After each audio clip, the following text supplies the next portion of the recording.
Right, hello everybody, it's Blind Man's Podcast. It's me, Blind Man. Don't mind me noisy birds in the background, and that's not me wife, that's me pets.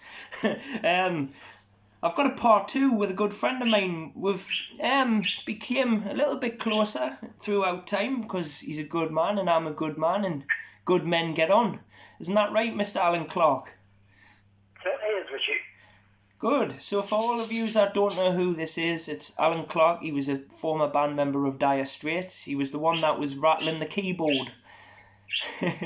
So obviously in the last podcast we spoke about Straits and how you got into it. So we'll know about that now. I've brought you on today to talk about your present and your future plans. What is going on in Alan Clark's life? Well, right at this moment, I'm posting a video, music video onto Facebook, which is actually posting right now. It's going to take a while. Which is a song that I covered by Michael Chapman, who's a fellow Northerner. Yeah. And he wrote a song called Youth is Wasted on the Young, which is on his True North album. And I was at a party in his, a couple of years ago now. The last year's just disappeared out. And he played with the album, and I was particularly taken with this song. So the opportunity arose to record it. So I've recorded it, and I sing on it, which is a first for me, really. Fantastic. To be allowing my voice to be heard. But there it is. So I was going to say there, actually, that's not normally like you to put your lungs around a microphone. No, well, I know some really good singers, so I do sing on my demos, but when it comes to actually sending them out or like to different artists or whatever, I get somebody else to sing it. It's usually Jamie Squire, who's another Northerner. He's a fellow Stocksfield. He was raised in Stocksfield, Jamie Squire, and Jamie's a particularly good singer. He one of the things he does is he's the singer on the Strictly Come Dancing band, BBC Strictly Come Dancing band. Wow. You'll have heard him, if you've watched that programme, you've heard Jamie singing. Oh, without a doubt. And he also tours the world with the 1975, the band, the 1975. Yes, Denise Welch's son's band. Correct. And who, again, is from Stocksfield, or a little subsidiary of Stocksfield. So we all grew up, we all sort of lived together in the same village, which is how I know Jamie, how I met Tim and Denise, and I was at actually in Maddie's christening, so we go back a long way. Wow! So obviously you've known their son for most of his life then. For his life while he lived in Stocksfield, and then they moved to Cheshire, South Manchester. Yeah. When Denise started doing Coronation Street, I can't remember when that was, quite a long time ago. I think that was around about the 1990s, wasn't it? She played, who was it she played? One of the barmaids. Late 90s, yeah. Yeah, she played one of the barmaids, I think. Yeah. So, other than that, is there any other exciting news that we'll have to look forward to? Exciting news? I've got a solo piano record coming out in, I think it's going to be the beginning of May, which is me playing piano, the album is called Backstory, and it's a bunch of songs that I've been associated with different artists. Obviously Dire Straits, there's a couple of Bob Dylan tracks, there's a Tina Turner track, there's a Rod Stewart track that I recorded last year with Rod. So a bunch of songs that I've been associated with other artists, so that's the idea. It's called Backstory, me playing the piano. I think it's absolutely brilliant what you do, Alan. You've never stopped since you left Dire Straits. It's obvious to hear. And I'm a massive fan of Rod Stewart, as I've told you before. And I actually like Tina Turner's music. So does Claire. My mum's a massive fan of her too. And I would assume Tina was just the most loving, friendly woman you could ever be around. Tina is everything you would imagine, you would hope she is, and more. That's all I can say about it, really. It's amazing. There's nothing sort of like, no side to Tina at all. She is just that person you would assume she is from her stage presence and everything. Just a really great person. Very positive. Wonderful. And for the life she had as well, it's fantastic how she can remain that positive, because a lot of people would go on the down and out, and but 81 years old and she's still in absolute beauty. She's beautiful. I imagine her voice hasn't changed too much. What a woman. Yeah, well, yeah. I mean, she had she went through a bit of a dark period in the sort of 70s, I think. Yeah. And what she told me all about, actually. When she split up with Ike and did all that whole thing. And so I was lucky enough to get involved with her. It was the Private Dancer album. Yes. It was her comeback album, so to speak. And boy, did she come back in a big way. Because when we were touring the States, I recorded the song Private Dancers with her, and then she asked me if I'd go on her the tour, American tour she had lined up to promote the album.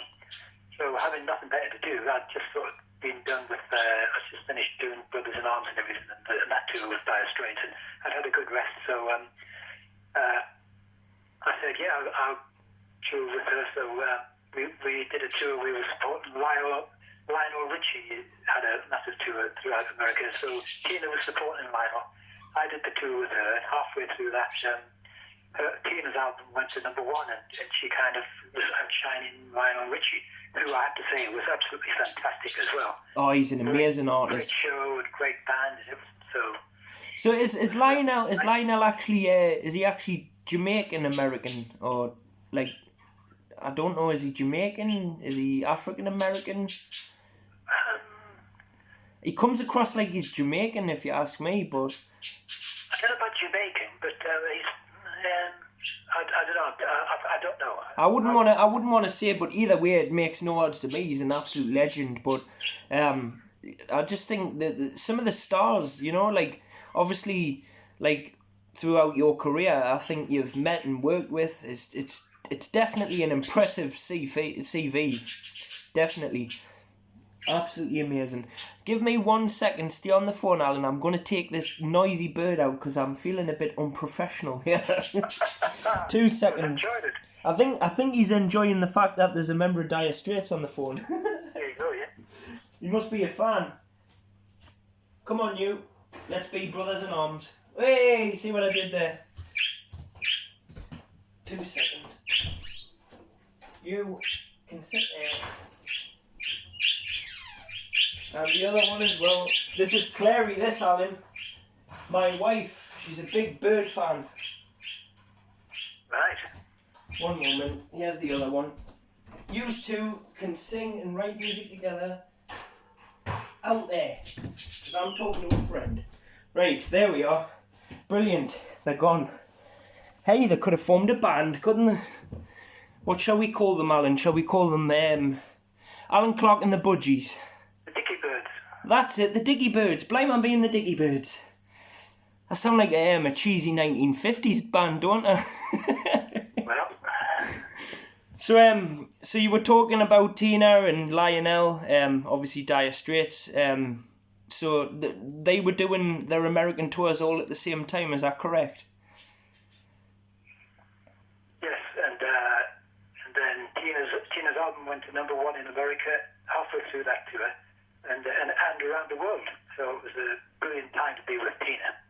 So she literally was simply the best. Indeed, yeah. And so to celebrate, when we arrived in Memphis, which is, Tina was brought up in a And, Yes.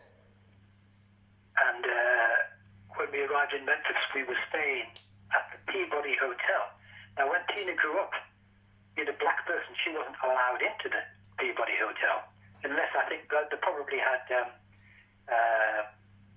people who worked there who were black, but you weren't allowed to go and actually use the hotel, socialise in there when she was so when we arrived in Memphis, she checked into the hotel and we sat in the lobby and she cracked open she ordered a bottle of Cristal champagne. Wow. Which is like pretty fucking excuse the language, pretty good champagne, and sat there sort of basking in the glory of being sort of allowed finally to sit in the lobby and use the facilities of the hotel. You know, I find it absolutely damn disgusting, and people should be ashamed of themselves back in them Shocking. days. It's a shocking You know, experience. it's like... It still kind of goes on in America, but it's kind of like... it's not sort of widely talked about, but, believe you me, the racial prejudice there hasn't gone.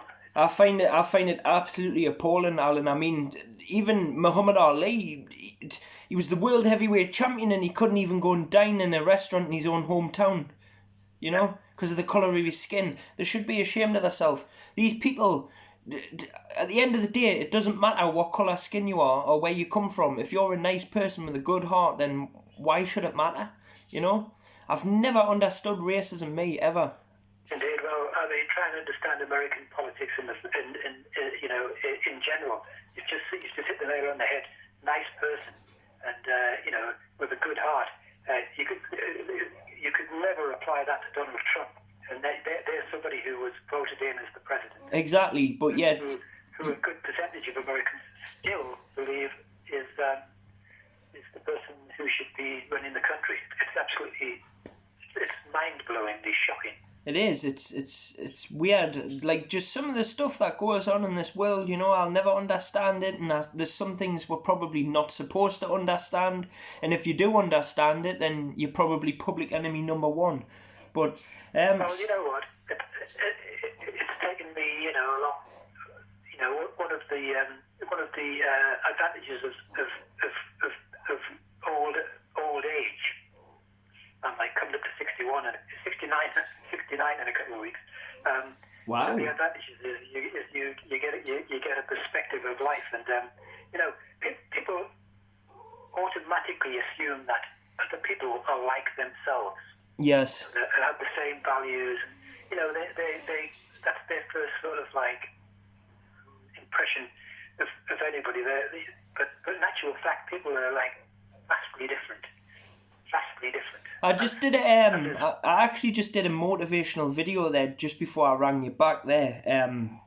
Just basically, cut a long story short, I basically was saying that it's not just during the lockdown where we've felt demoralised and anxious, it's in most of your life, and it doesn't matter what generation you come from or era. I always find that you get caught in a trap where you're trying to show off or you're trying to be someone different. You're not being yourself, just to like impress. And I was basically saying, you don't have to be other people to accomplish your dreams in life. Be you.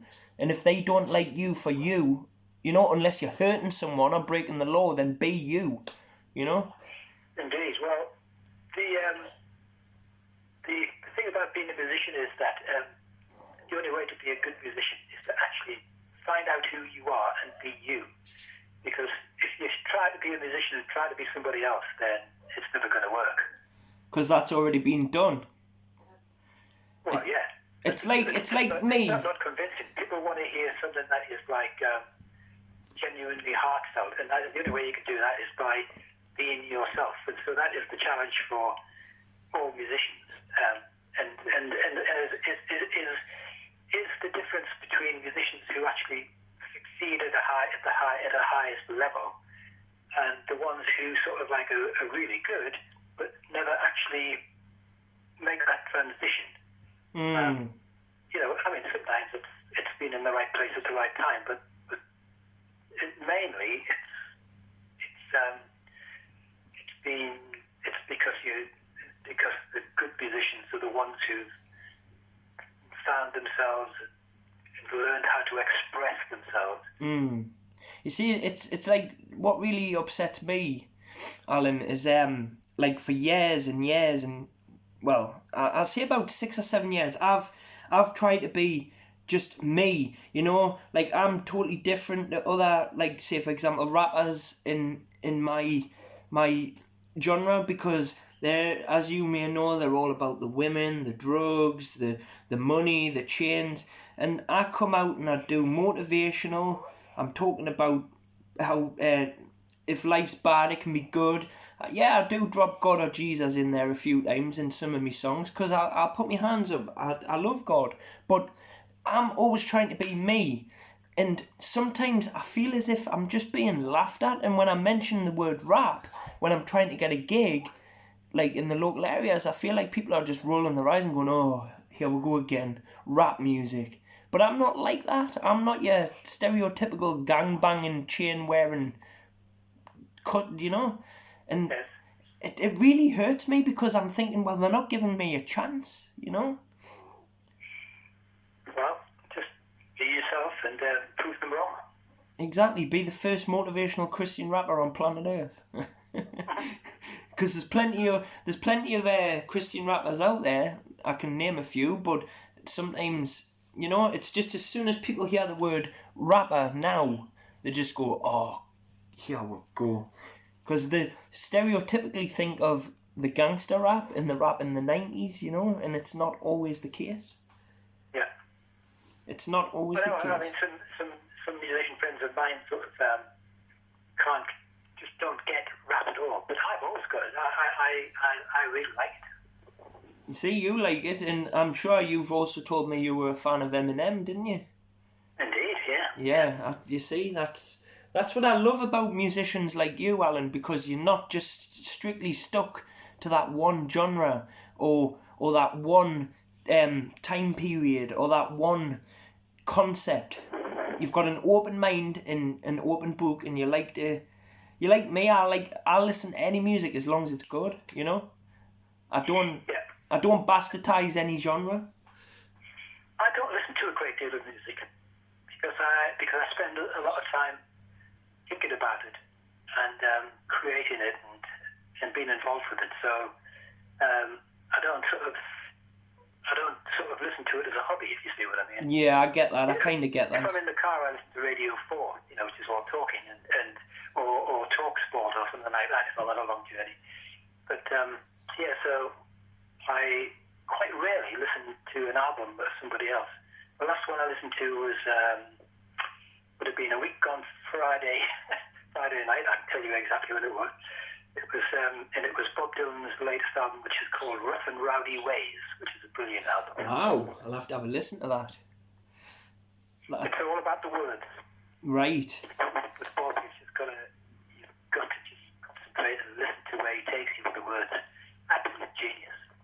So are you like me then? When you listen to a song, you listen to the lyrics, not the actual structure? Because when I put a record on, I'm listening to the lyrics. I didn't used to be, because being a musician, you tend to sort of analyse the music and then the lyrics sort of come at some other time. But of course, that's only half of the song, really. You know, since becoming a songwriter myself, whenever that started, I've become more interested in getting to listen to them both at the same time, if you see what I mean. Yeah. That's cool, that. So you mentioned talk sport, so I know you like talking about sport or listening about sport. Are we getting relegated this season, Newcastle United, do you think? Well, it's not looking so great, but it's just the usual story, isn't it? This time of this part of the season. So we're sort of hovering around sort of the relegation area, whether we're in it or just above it. It's just more of the same, really. You know? I mean, somebody needs to come along and inject some serious cash into Newcastle, and Newcastle could be, you know, one of the top 5 teams. Why not? Exactly. The way that, you know, Manchester City, who were in the doldrums for many years, and now Manchester City are the greatest team in the world. There's no doubt about that whatsoever. I don't think money is Newcastle United's issue. I think it's the way we're spending it. Like, because if we went and bought Joe Linton, and we could have had Ivan Toney, you know, and Ivan Toney would have done a better job than Joe Linton. We're letting good players escape from our academy. We're loaning players from like Arsenal and stuff. Why we're loaning? We need to buy. We need to buy and sell. Because Mike Ashley treats it as a business. Right. It's a business. And presumably, I presume that you don't necessarily have to be in the top five to make Premiership football work. You can run it as a business and make a nice steady sort of profit or whatever by selling players trading them, just sort of hovering around. As long as you kind of stay in the Premier League, then you're gonna have more sort of Sky TV and income and what have you. So I think it's just pictured as a business, and he's not bothered. Nah, he couldn't care less. He's not even he's a Tottenham fan anyway. If you win the league, well, yeah, if you win the league, you get more money. But other than that, I don't suppose he's bothered from he doesn't care about it. Do you know what I find mad as well, right? This new diamond tactic by Steve Bruce, the new diamond shape on the pitch. It's like, where's he getting these ideas from? FIFA 21. It's just modern football, tactics and stuff like that. It's not working for me though. Statistics and honestly, it seems to work. I mean, but when you see like a team like Man City. That's the model that everybody should be going for, because there's, you talk about Barcelona and Real Madrid and Paris Saint-Germain. If you look at the leagues they play, Paris Saint-Germain is pretty much a one-horse race. With Barcelona and Real Madrid, you've got Atletico Madrid, but really the league that they play in is more like the Championship than the Premier League. So,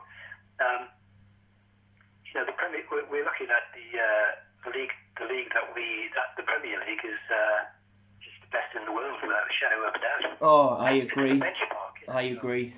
And the English football is the best in the world without a shadow of doubt, because we created it. But you know what, Alan? If we end up in the Fizzy Pop League, at least we can say we won it twice and we'll win it again. But that's fantastic. So, future projects, like things that you want to do, because by the sounds of Boris, we might be out of this by summer. So, is there anything you've got in your diary that you're thinking, oh, I can do this now, or is it just? I'm not in a rush to get back because I think promoters, music promoters and gigs and everything are in a rush to get back, obviously, because that's how they stay alive. Yeah. Their income. And therefore, if somebody says go, they'll jump at the first opportunity, regardless of whether it's 100% safe or not. Absolutely. So I'm sort of being cautious about it. But yeah, we're all going to play live again. We haven't done that for it's a year ago, really. Well, I'm not gonna be the first guy at the pub. Let's put it that way, because in my opinion, I don't know if it's just my thought. I apologise if I offend anyone, but I think the second them pubs open, it's going to be full of 19-year-old Rajis that have 4 pints of Coors Light and end up fighting. So give it a 2 or 3 weeks, and it'll settle down, and then it'll be back to normality. Yeah. Well, the thing is, the virus isn't going to go away. So no, it's not. It all depends on the effectiveness of the vaccine, which I had my vaccine a couple of weeks ago, 2 weeks today actually. Right, are you feeling good on it? It didn't really bother me. I've had a slight tummy thing, but it didn't, and the slightest of sort of a bit of sensitivity where the vaccine went in on my arm, shoulder. But no, it didn't bother me. But my partner Sheila, she was a bit knocked out by it, like feeling a bit tired and headachy and stuff for a few days, and so it depends on who gets it really. Now, did you get the vaccine because you have to or because you wanted to? Because I wanted to. Yeah, because when I'm not gonna lie, Alan, when it first come out, I thought, right, I'm not gonna let someone stick me with that because it's only been out for this long, blah blah blah. But then I've had a chance to recollect me thoughts, and I've said to myself, do you know what, Richie?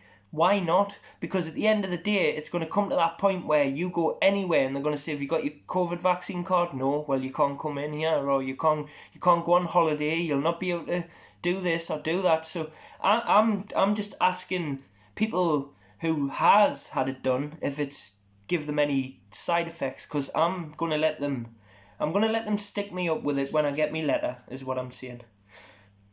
Well, the main thing is, I mean, I think there will be restrictions if you haven't had the vaccine, about where you can go and who you can mix with in the future. I think that's a definite. But the main thing is about having the vaccine is that it makes you less likely, much less likely to be killed by the virus. Yes. So I mean, that alone has got to be worth doing it for. Well, that's it. I mean, I just said to Clary this morning. I says, do you know what, Clary? I'd rather die trying than die of not doing it at all and regret it. You know. And if there's a chip in the vaccine, then so be it. I'm only joking there. There's no chip in the vaccine. There's no chip in the vaccine. That's good, because I don't want that chip thing. You know, I'm a little bit of a I've got a little bit of a different mindset to a lot of people, and I've got a little bit of a thing that I won't mention on the podcast about the chip. You know, and it being the mark of the beast, but I'm not going to go there because I'll get a lot of. It's just a conspiracy theory, believe me. People love conspiracy theories. I mean, there's some amazing stuff out there online about. If you look at just to get back to American politics again, I know sensible people, God-fearing, like Christian people in America, who firmly believe that the election was rigged in America, even though 61 courts, which were presided over by people by judges who Trump had actually put into place, even though 61 of those, every single one of them, completely threw out completely vindicated the result of the election. There was no fraud. There was none of that. 61 courts, and yet large percentage of America, I don't know, maybe 30-40% of them, still believe that the election was rigged and that Trump should have won, and will believe that for the rest of their lives. Do you really want? The reason for that is because Trump is just, and the Republican Party have been spinning this stuff for years. Not just Trump. Before Trump, they were talking about it. If we don't win, it's rigged. But do they really want that baggy Raj packet back in power? You know, I'm sorry, but as funny as Donald Trump was, he was not a good president. You know? Trump is just a despicable example of human beings, isn't he? I mean, it's as simple as that, really. Why would you want a despicable example of humanity? That man, before that man even became president, he was already a greedy multi-millionaire entrepreneur. Back in the 80s and 90s, he was hiring out blinking casinos for Mike Tyson fights to Don King. You know? Well, I first heard of Trump in the early 80s when I was in New York, because the studio engineer was telling me about him, because Trump was buying a ball of, like Harlem is basically Harlem is North Manhattan. Yeah, it's like a borough in New York. New York, yeah. So it's like Harlem is the sort of top end of Central Park and north of there. And Trump was buying up all the streets approaching Harlem and into Harlem and throwing out people, which is mostly black people and Hispanics, and doing up their buildings and rented them to people who, as the city expanded, it started to go north, and he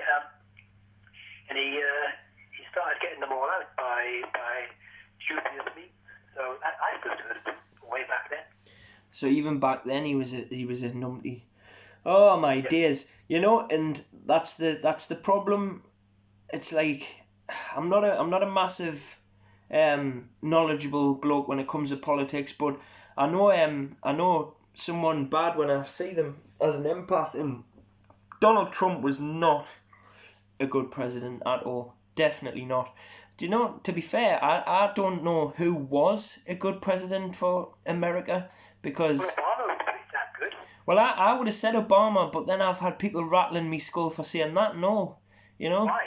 I don't know. I can't remember who I was talking to, but I said, oh, Barack Obama was one of my favourites, and they were like, how dare you? And I'm like, woo, okay, you know? I think it's just a case of people agree to disagree. He didn't achieve everything he'd like to. That was because his arms were tied by the Republican majority who blocked everything he tried to do. But because that's the way American politics work.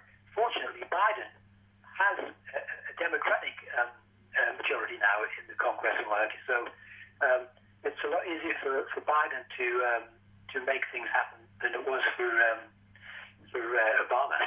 Right. You see, it's one of them things. You're always going to get one person that agrees and the other person disagrees, and that and this, and that's why I was probably told as a child never get into a conversation about politics, religion. Here we are talking about politics. What was it? Politics, religion, or money is what you're not meant to talk about. Now we've done all three. That's what it comes down to, isn't it? That's it. But honestly, I thank you for coming on today. You've been an absolute legend, and I like it how we're friends behind the scenes, not just business friends. You know, there's a lot of people out there, Alan, that are singing your praises. I've had so many people saying they loved Dire Straits, they loved your work. Just this morning, actually, and I must personally thank you as well. I sent you a voice message to the couple I was talking to you about. Oh yeah. And the Beyond Over the Moon. The girl who is getting a heart transplant. Her father was a massive Dire Straits fan, and he passed away. He used to play your albums in his car all the time. So the Over the Moon. Well, wish them all the best from me. Definitely. And what's the chances in I don't know if you can tell me off here if I'm not knowledgeable here, but remember I'm only 30, so is there a chance of a Dire Straits reunion one day, or a comeback? I've always said for the past 30 years or whenever we played the last Dire Straits gig, I said that would be the last one. And if it was going to happen, it would have happened by now. 20 years ago, 10 years, yeah, by now. I think it's if for no other reason, it's just too late now. It would be like a bunch of old geriatrics getting together, wouldn't it? You know, it would be like the sort of Crown Green bowling trip to Blackpool, you know. Yeah, it would be more like Zimmer Frame Straits now. Exactly. Alan, thank you very much for your time. I wish you nothing but luck, and once again, I've said it to you before, I'll say it again. After all of this, I hope to be able to share a nice cold IPA with you and shake your hand. Well, that day will come. God bless you, brother. Thank you. Alright, take care, man. Bye-bye. Bye-bye. There you go, part 2, Alan Clark. What a man. I absolutely love that bloke. He's mint.